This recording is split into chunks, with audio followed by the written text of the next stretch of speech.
আসসালামু আলাইকুম। আমি মোহাম্মদ আমিরুল ইসলাম। দেখেন, এগুলো হচ্ছে বাড়িটু জাতের পটল। তো আমার ঠিকানা হচ্ছে নাটোর জেলা বড়াইগ্রাম থানা। দেখেন, হাইব্রিড জাতের বাড়িটু পটল কি পরিমাণ ধরে সেটা চোখে না দেখলে আসলেও বিশ্বাস করার মতো না। শুধু পটল আর পটল।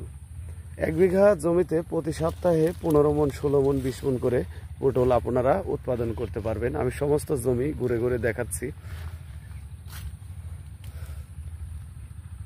এটা রোপণ করতে হবে কার্তিক মাসে। কার্তিক মাস থেকে চৈত্র মাস পর্যন্ত পটলের চারা এবং লতা আপনারা রোপণ করতে পারবেন। শীতকালীন যে 4-5 মাস আপনারা পটলের চারা এবং লতা রোপণ করতে পারবেন। এটা লাগাইতে হবে লাইনে 1 হাত পরপর 2টা করে লতা, এক লাইন থেকে আরেক লাইন 5.5 হাত। আর চারা যদি রোপণ করেন সেক্ষেত্রে দেখা যাবে যে রোপণ করতে হবে হচ্ছে লাইনে 2 হাত পরপর। আর মনে রাখবেন, হাইব্রিড জাতের পটলটা মাচাতে সর্বোচ্চ বেশি ফলন দেয়। আর মাচাতে রোপণ করলে দেখা যায় 2 বছর 3 বছর পর্যন্ত ওই জমিতে পটল চাষ করা সম্ভব। আর যদি চারা লাগান সেক্ষেত্রে 1 বছর ওই জমিতে চারা থাকে।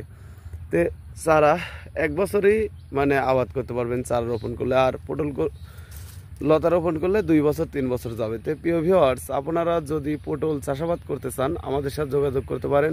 আমরা বাংলাদেশের প্রতিটি জেলায় এই পটলের চারা এবং লতা সেল দিয়ে থাকি। ভালো থাকবেন, সুস্থ থাকবেন। আসসালামু আলাইকুম।